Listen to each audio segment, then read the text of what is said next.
Hello, my name is AJ. I'm your hypoxia coach for today, and we have level 5.2 wall hinge adduction leg resistance ipsilateral fast. I know it's a mouthful, so let's get right to it. Ipsilateral simply means on the same side of the body.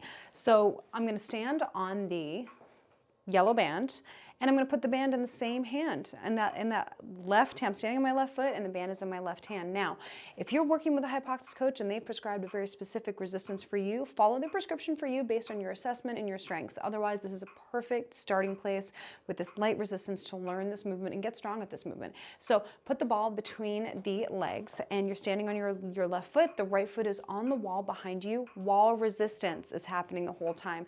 That right foot is pulling up the wall. So if the wall were slippery, that foot would pull right up the wall. It's engaging the hamstrings of that leg that's on the wall.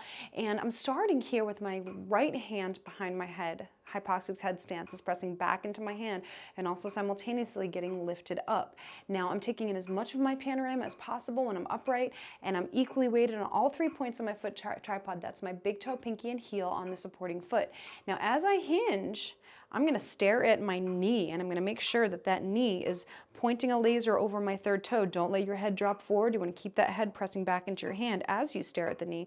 Now when I'm in hinge, my left hip is going to pull back toward that wall behind me so hard to get in those hamstrings and get in that glute, but do not let the ball roll. If the ball moves, then you know that you've moved your pelvis too much. In fact, this is a reflection of the stability in your pelvis. Coming upright, and my knuckles are sliding on my leg as I hinge. There's no movement in my low back. Nice 45-degree hip hinge with that upper body. And this is the fast version. There is one version that's half the speed as this if you'd like to break this movement down even more, but here's the tempo. Down, 2, 3, and up. Deep, deep, deep, deep, deep, just like that. We're getting those reps in. We do have our 2-beat breath retentions with this one, keeping the ribbon loose around the waist for our breath retention, tightening the ab ribbon on the engaged inhale. We do have 4 breath cycles. Let's take it from our zip up. Inhale. Hiss, 2, 3, 4, 5. Inhale 1. Inhale 2. And blow.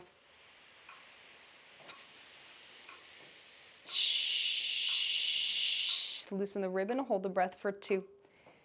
Double inhale 1, 2. Stare at the knee and up. Pull up the wall, right foot. Hold for 2.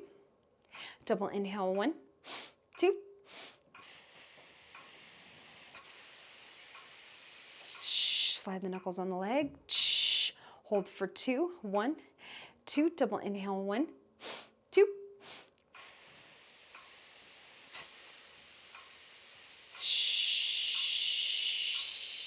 Hold the breath for 2.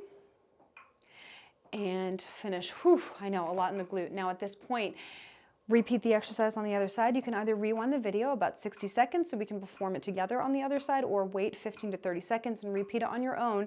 Just make sure to stay true to that tempo, frequency, duration, and intensity of your breathography, level 2 breathography. You can maybe have a metronome playing just until you have that metronome playing in your head, until that breath work becomes involuntary, which over time it really does, and it helps to center you, keep that breathing core working for the entire workout. Really nice work.